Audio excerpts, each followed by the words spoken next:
السلام علیکم ورحمۃ اللہ وبرکاتہ نحمدہ ونصلی علی رسولہ الکریم اما بعد اعوذ باللہ من الشیطان الرجیم بسم اللہ الرحمن الرحیم رب اشرح لی صدری ویسر لی امری واحلل عقدۃ من لسانی یفقہوا قولی رب زدنی علما۔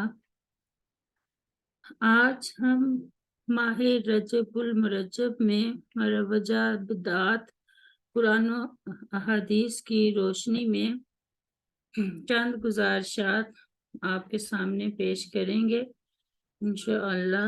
بسم اللہ الرحمن الرحیم۔ ماہ رجب سنت نبوی صلی اللہ علیہ وسلم کی روشن شاہراہ، اللہ تعالیٰ کی خوشنودی اور جنت کا راستہ ہے، جبکہ دین میں بدعات کا اجرا ضلالت اور جہنم کا راستہ ہے۔ رسول اللہ صلی اللہ علیہ وسلم کا فرمان مبارک ہے، میں تمہیں سیدھی روشن راہ پر چھوڑ کر جا رہا ہوں، اس کی رات بھی دن کی طرح روشن اور واضح ہے، میرے بعد کوئی ہلاکت اور تباہی چاہنے والا ہی اس راستے سے ہٹے گا۔ مسند احمد کی روایت ہے۔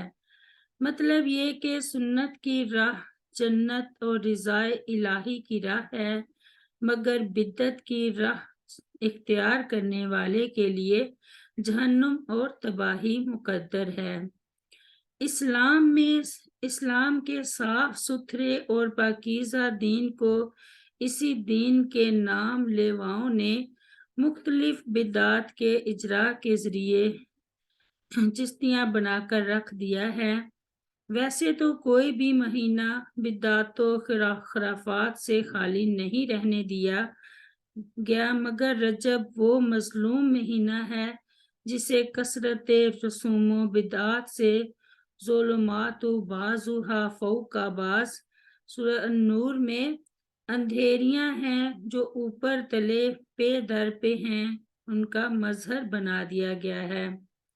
رجب کے لغوی معنی عزت و احترام کے ہیں۔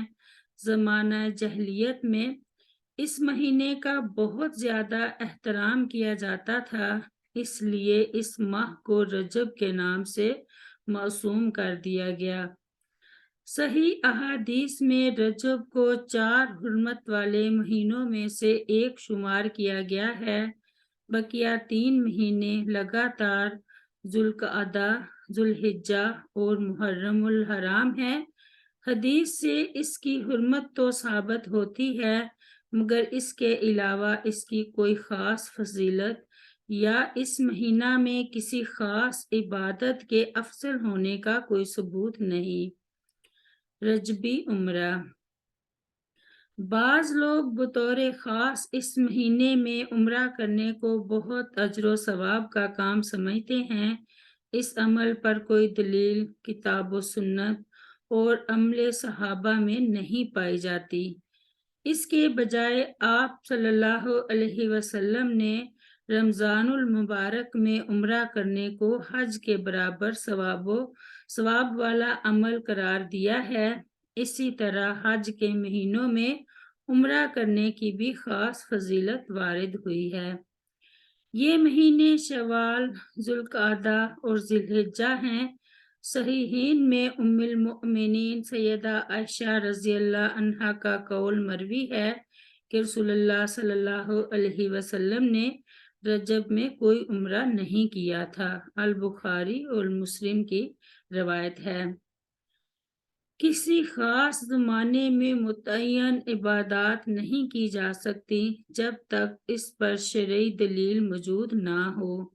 ہاں، البتہ اگر کوئی شخص رجب کی خاص فضیلت کا اعتقاد رکھے بغیر رجب میں مکہ مکرمہ چلا جائے اور عمرہ کرے تو اس میں کوئی حرج والی بات نہیں ہے۔ صلاۃ الرغائب۔ سب سے پہلے ہم اس بدعت کا ذکر کریں گے جو رسول اللہ صلی اللہ علیہ وسلم کے دنیا سے تشریف لے جانے سے تقریباً 550 سال بعد دین میں داخل کرنے کی کوشش کی گئی۔ ایک من گھڑت روایت کو بنیاد بنا کر اس بدعت کی عمارت کھڑی کی گئی۔ اس موضوع روایت کے مطابق یہ ایک نماز ہے جس کا نام اس کے وضاعین نے صلاۃ الرغائب رکھا۔ یہ نماز ماہ رجب المرجب کی پہلی جمعرات کا روزہ رکھنے کے بعد جمعہ کی شب مغرب اور عشاء کی نمازوں کے درمیان ادا کی جاتی ہے۔ اس نماز کی 12 رکعتیں ہوتی ہیں۔ ہر 2 رکعت کے بعد سلام پھیرا جاتا ہے۔ نماز کی ہر رکعت میں سورۃ الفاتحہ کے بعد 3 مرتبہ سورۃ القدر اور 12 مرتبہ سورۃ الاخلاص پڑھی جاتی ہے۔ نماز کے اختتام پر 70 مرتبہ یہ درود شریف اللہم صلی علی محمد النبی الامی و آلہ پڑھا جاتا ہے۔ پھر 2 سجدے کیے جاتے ہیں۔ ہر سجدہ میں 70 مرتبہ سبوح قدوس رب الملائکۃ والروح پڑھا جاتا ہے۔ سجدے کے بعد یہ دعا رب اغفر وارحم وتجاوز عما تعلم انک انت العزیز الاعظم 70 مرتبہ پڑھی جاتی ہے۔ پھر دوسرے سجدے میں بھی اسی طرح کیا جاتا ہے۔ اس کے بعد نماز پڑھنے والا اپنی جو بھی حاجت بیان کرے گا اس کی وہ حاجت پوری ہو جائے گی۔ اس خود ساختہ نماز کی ایسی مبالغہ امیز فضیلتیں بیان کی گئی ہیں کہ جن سے یہ نماز خود بخود باطل اور بدعت ثابت ہو جاتی ہے۔ مثلاً یہ کہ اس نماز کی ادائیگی پر اس کے سارے گناہ معاف کر دیے جاتے ہیں، چاہے وہ سمندر کی جھاگ اور درختوں کے پتوں کے برابر ہوں۔ وہ روز قیامت اپنے خاندان کے 70 افراد کی سفارش کر سکے گا۔ اس نماز کا ثواب جب قبر میں آئے گا تو صاحب قبر اس سے کہے گا تم کون ہو؟ اللہ کی قسم میں نے تم سے زیادہ حسین خوش گفتار اور خوشبودار جسم نہیں دیکھا۔ یہ کہے گا میں تمہاری اس نماز کا ثواب ہوں جو تم نے رجب کی فلاں رات میں پڑھی تھی۔ آج میں تمہارا حق لوں گا، قبر میں تمہاری تنہائی دور کروں گا، تمہاری وحشت کو دور کروں گا، روز قیامت میں تمہارے سر پر سایہ فگن رہوں گا اور تم کبھی خیر سے محروم نہیں رہو گے۔ پھر وہ خوشخبری سنائے گا کہ آج تو میری وجہ سے عذاب قبر سے بچ گیا۔ ربی من کل ذنب واتوب الیہ۔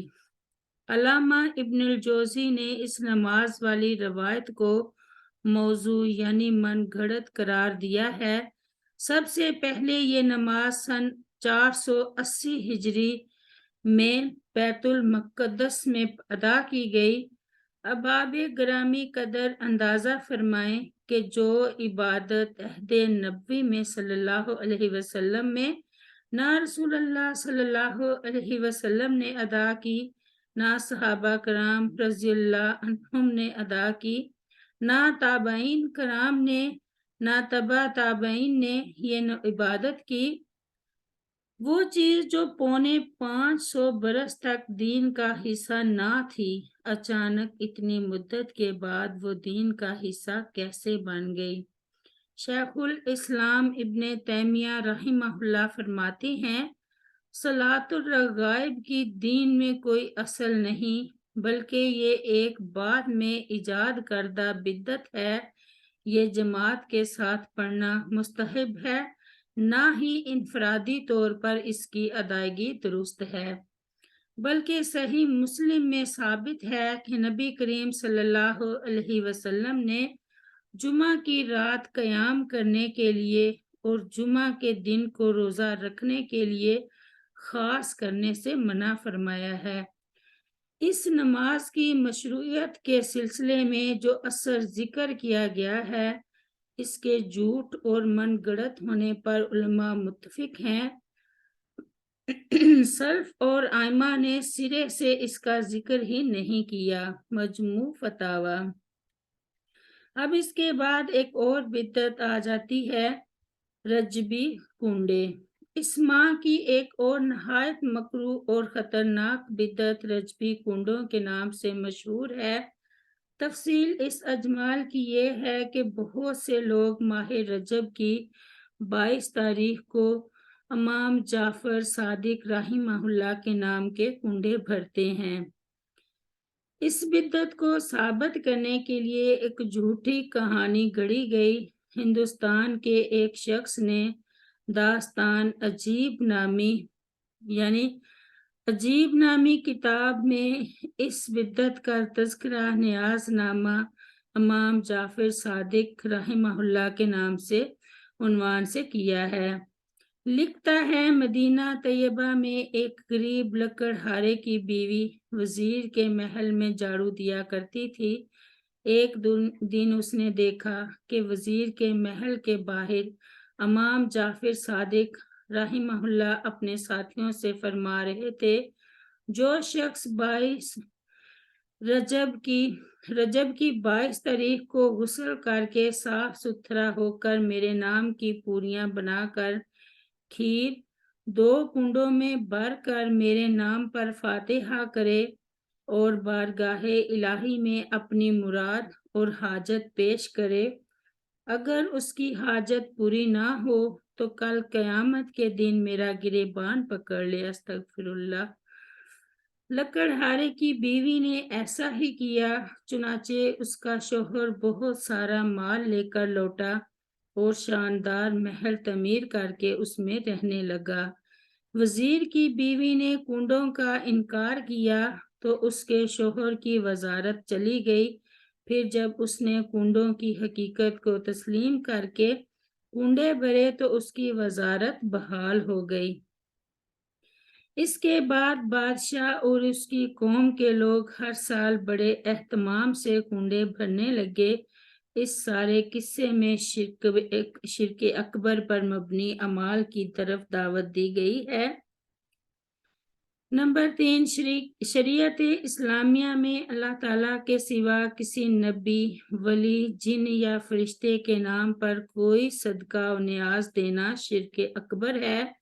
نیاز دینا عبادت ہے اور عبادت کا حق اللہ تعالیٰ کے لیے خاص ہے۔ کسی دوسرے کو اس میں شریک کرنا بہت بڑا جرم ہے۔ اس کہانی میں 22 رجب کی تاریخ متعین کی گئی ہے، جو امام جعفر صادق رحمہ اللہ کی نہ تو تاریخ پیدائش ہے، نہ تاریخ وفات ہے، نہ ہی ان کی زندگی کے کسی اہم واقعے سے اس کا تعلق بنتا ہے۔ ایک اہم بات یہ ہے کہ قصے میں مدینہ کی جس بادشاہت کا ذکر ہے، تاریخ میں اس کا کوئی ذکر نہیں پایا جاتا۔ جناب امام جعفر صادق رحمہ اللہ کے دور حیات میں مسلمانوں کا دارالخلافہ یا تو دمشق تھا یا بغداد تھا۔ اصل میں اس کے پیچھے رافضیوں کی ایک گھناؤنی سازش کار فرما ہے۔ بات دراصل یہ ہے کہ 22 رجب سیدنا امیر معاویہ کی وفات کا دن ہے۔ یہ لوگ ان کی وفات کے دن خوشی مناتے ہیں اور اس دن میں کھانے پینے کا خصوصی اہتمام کرتے ہیں، مگر اپنے اس خبث باطن پر پردہ ڈالنے کے لیے لکڑہارے کی داستان تراشی گئی۔ کہا جاتا ہے کہ برصغیر میں سب سے پہلے یہ بدعت ریاست رامپور میں امیر مینائی لکھنؤ کے گھر میں شروع کی گئی۔ جشن معراج۔ ماہ رجب کے حوالے سے ایک اور بدعت 27 رجب کو جشن معراج کے نام سے جاری کی گئی ہے۔ اس رات میں مختلف عبادتیں انجام دی جاتی ہیں۔ جن کے بارے میں کتاب و سنت میں کوئی دلیل نہیں پائی جاتی۔ 27ویں کی رات کو قیام کرنا، نماز شب معراج پڑھنا، محفلیں منعقد کرنا، واقعہ اسرا و معراج پڑھنا کہ یہ رات ہی معراج کی رات ہے، بغیر کسی شرعی دلیل کے بعض ایام کو دیگر ایام پر فوقیت دینا یا انہیں افضل سمجھنا ایک غلط عقیدہ ہے۔ اس رات کو جشن منانا اور اسے عبادتوں کے لیے مختص کرنا کئی ایک لحاظ سے غلط اور نامناسب ہے۔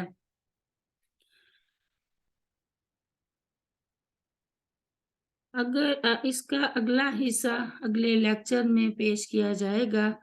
سبحان ربک رب العزت عما یصفون وسلام علی المرسلین والحمد للہ رب العالمین۔ السلام علیکم ورحمۃ اللہ وبرکاتہ۔